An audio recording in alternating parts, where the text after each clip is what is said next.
here to prove that mum is most definitely the word. Please welcome the oh-so-in-the-know-y Zoe Blaskey! Good morning. Good morning. Thank you for getting on a train up from Dorset to have an old chinwag with us. Honestly, absolute pleasure.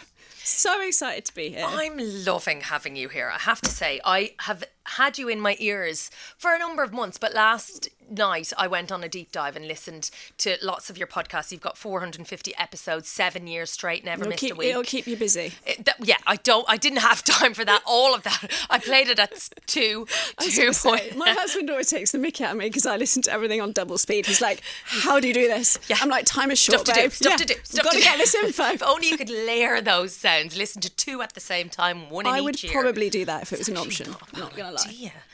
Patent that stuff.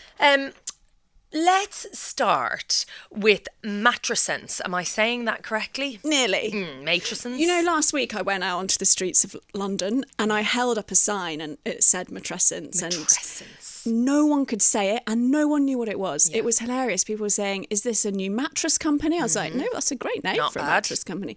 Is this a new underwear company? A lot of people, I guess it's to do with the Olympics. So no one really knows how to say this word or what it is. So it's matrescence. Matrescence. And it's a term that was coined in 1973. But as you say, people are just not familiar with it. Hidden. So we all know the word adolescence, right? We all know that when you go from being a teen to an adult, it's a time when your brain changes, your body changes, your hormones change, you change. You're like, who am I? What do I like? You're trying to figure out. And I think we're kind of quite kind to teens going through that. We give them a bit of space. Toddler stage, you're like, oh, that terrible twos. You recognise it as a kind of developmental phase and you give people grace. We're going to let them have some tantrums and we're going to let them cry a lot. And it's okay. That's how it's meant to be. Well, matrescence is exactly the same, but for when you become a mother. So if you think about it, your body changes, your brain changes, your relationships change, everything around you changes, but we tell mothers to bounce back. Yeah. And I think that is why so many mothers, you know, you and I included, just find those early years so difficult because we haven't been taught this word and this concept that actually it can take years to settle into it. And it's meant to be a hard, kind of bumpy, massive highs, massive lows, just like adolescence, before you kind of settle back into this new role and yourself. And I think when we push those timelines out, mothers tell me they just, like, their shoulders drop and they're like, oh, I'm not doing it wrong. I'm like, you are absolutely not doing it wrong. And I think it's the expectation, isn't it? That, and I mean, I kind of, obviously maternal instinct is a thing, but the weight that carries for a brand new mother, yes, the baby is born, but, you know, as matrescence alludes to, the mother is also born. That's we right. give the baby time to figure out how to latch on, to figure out how to be in the world, but we expect the mum to know everything immediately. Maternal instinct is fascinating, and I researched this and I'd done some amazing podcast episodes and I talk about it in the book because I don't know what you thought, but I thought that when I became a mum, part of my brain would get switched on called instinct, where I would just know what to do, and that didn't happen for me. And so again, I thought I was failing. And there's an incredible author that I had on who studied this for decades, and actually instinct isn't something that gets switched on when you become a mum. It's something that develops basically through contact time with your child.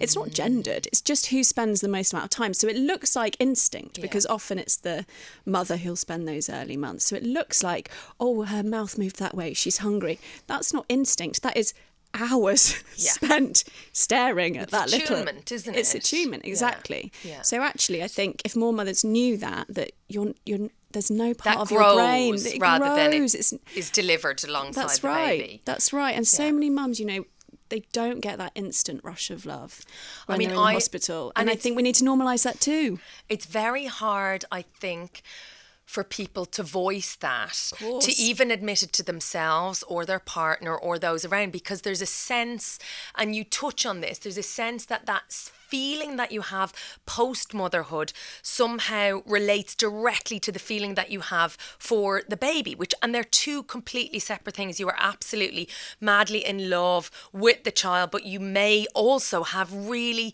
sticky, difficult, dark complicated, heavy feelings about suddenly being a mother. Yeah, you're so right. And a real change for me happened when I learned to separate those two.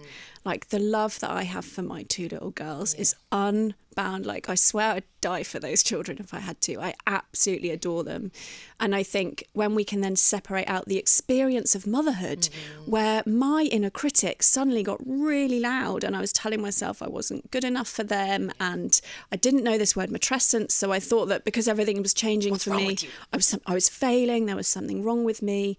And I think that when we can separate out the experience of motherhood with the love for our children, we give ourselves so much more compassion and understanding. And I just wish that everyone around us could do that too, because when we separate those two, we separate the mental load of motherhood, which is massive. Yes. If we can separate that out from the love of our children, because so many mothers will say to me, God, I find the admin and the washing and the cooking and the constant thinking and the planning and the executive functioning and the clubs and the childcare. And the mundane nature and the everydayness. For me, certainly, I had that kind of sense of, we go again. And I don't know whether I was less prepared and less used to it as a freelancer, as someone who has kind of built the illusion of freedom in my working life, of, fierce independence. And then suddenly I'm presented with absolute dependence. Me on the child in many ways, the baby on me for food and survival and all of those things. And the enormity of that intimacy and the foreverness of that, I think, can really surprise women who have spent, I guess, an entire maternity sometimes fixating on breathing a golden thread, the labour being the focal point. How are we going to breastfeed? What's the pillow like? Where are we sleeping? What's the chair? Have we set up, like, logistics, practical things? And I certainly hadn't left much space for, what am I going to feel like? That's why I wrote this book, because I genuinely believe that if any pregnant mother or anyone in those early years, or actually beyond, had this toolkit, if I'd have had this, it would have completely changed my motherhood. Like, it really, really would. And it has. Like, I use every single tool in this book. I mean, it's selfish. I really wrote it for myself. It's chock full of tools. It's not just, obviously you have had so many incredible guests on your podcast, lucky, and you've mined their brilliant brains. You've got Philippa Perry, Dr. Rung, and Dr. Gabor Mate. I mean, what a genius. Glennon Doyle, Dr. Becky Kennedy, who I follow on Instagram, is so brilliant around motherhood. Yeah, so what I tried to do was curate experts, like best in the world, really. Was I aimed high. Some I got, some I didn't. Some we're still trying to get. Brené Brown. Oh, yes. To mention no names. But, like, this is it. It's the leaning into the vulnerability, which is literally her thing. It's that, like, that's right. It's not a weakness. That's right. So I've tried to curate all these brilliant, wise minds who often don't always put that lens of motherhood onto their work, like Gabor. So I've tried to do that and put together this toolkit, and it's both my experience of going from feeling really hard on myself, really perfectionist, really controlling, really guilty. Oh my God, I used to be so guilty. I've used everything in this book to be who I am now, which is kind of confident and empowered and happy in motherhood and babe, you're up at 5 a.m. I know. Your hair is fabulous. Do you think it's all the tools? There's not hairdressing. I mean, you can all be this good. Maybe book 2 would be That's fine. We'll take all your tips, girl. Social, I think, has an impact, right, on the perception or the illusion. And I know self-care is a term, and I wrote about this in my own book, the idea of self-care, and it's very pretty on Instagram, and it's a face mask, and it's a petal bath, and it's all of those things, and we kind of push this down the throats of mothers who are struggling and juggling, as if a face mask will be the catch-all answer to them feeling more like themselves. And it's such a load of horse. I hate it. I hate that phrase. And I hate that it's often thrown to mothers as an answer for the very real, like, burnout and overwhelm of modern motherhood. Because mothers tell me, like, I feel like I'm failing already and I haven't done any self-care. We just need to lob the idea out. And the problem with even the phrase is that most mothers that I speak to in my community don't actually feel worthy of taking that time out for themselves. They would rather do something around the house, get another wash on, cook the dinner, do something with their kids, play with their kids.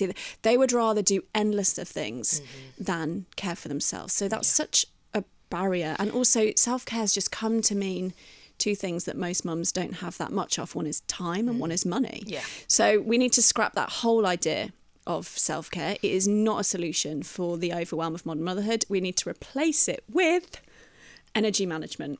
Energy, okay, because I was going straight to self-compassion, which is also there. I teach that too. Yeah, but that's a different tool.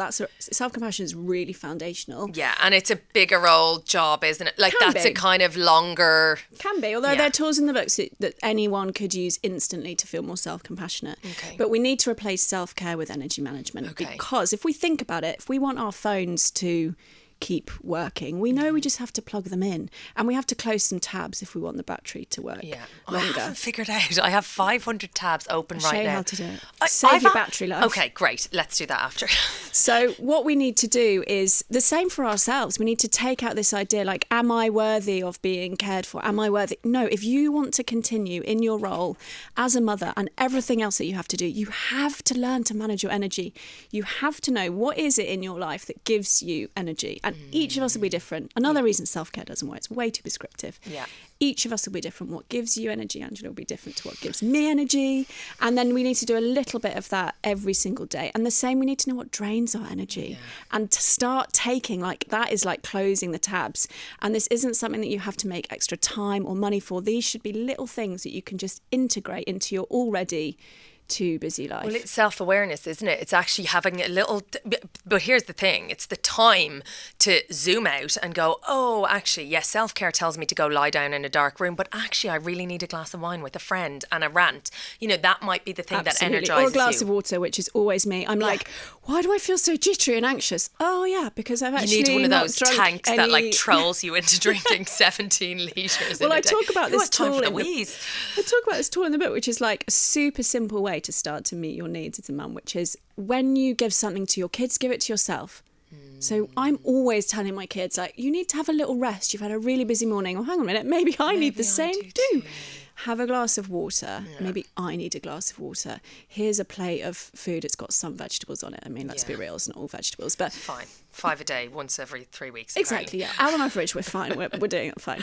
Maybe I actually need to eat something that isn't a piece of burnt toast. It's kind of wrapping your own arm around your shoulder in the way that you do with kids. And I think sometimes for the emotional load that comes with being a parent is realising that you've actually been really hard on yourself and you haven't treated yourself with the same care and tenderness that you would a child. We would never speak to our kids the way that we speak to ourselves. And the first chapter of the book is all about how to be kinder to yourself because it is so foundational. If you are, it's already hard enough. There's already enough pressure on us, isn't there? If we're then, I call it squaring that pressure onto ourselves, telling ourselves we're not doing it, telling ourselves we're failing. Why can't you be more like X? Why can't you be more like Y?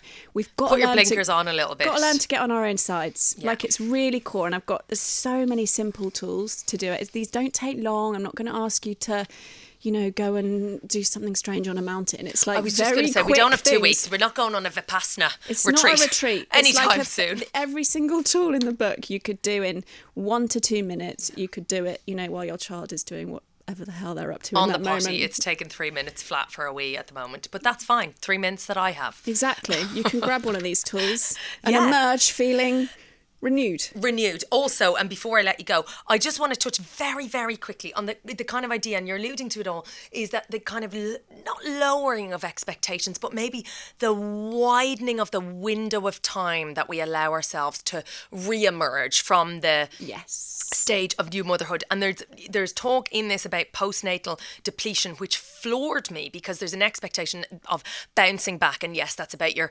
bum and your stomach and all of that nonsense, as if if that's going to be the same anyway. But it's about how, like, hormonally and your body and your mind and everything, a decade to come back from that depletion, which again, I think people go, okay, looking at so-and-so on Instagram, she looks fresh after 6 months, never mind 6 years. So it's just being a little bit more mindful that it's a marathon or 7, not a sprint, right? That's right. The moment we can push out those timelines, it just gives us so much compassion. We just need to get rid of this bounce back phrase, because it used to mean about our bodies. Now I think it means about you bounce back into work, you bounce back into your relationship, you bounce back into your friendships, your social life, who you were before, and you've been through your matrescence. It's impossible to go back. We need to stop telling mums they're going to get their old self back. You're going to get a way better version. It's a different self. That's right. Yeah, and also you can't have it all. You can have it all, maybe-ish, I don't know, but you can't have it all at once or all of the time. And I think it's just going, okay, I'm going to pick a few pillars here, lean into them and hope that I'll get back to the others at some point, and that, you know, the neglect won't be so violent that, you know, they've abandoned me too. Friends understand, don't they? The good ones. Exactly. Thank you so much, Zoe. Motherkind, what a book. Pre-order it now. Thank you, lovely. Thank you. Virgin Radio.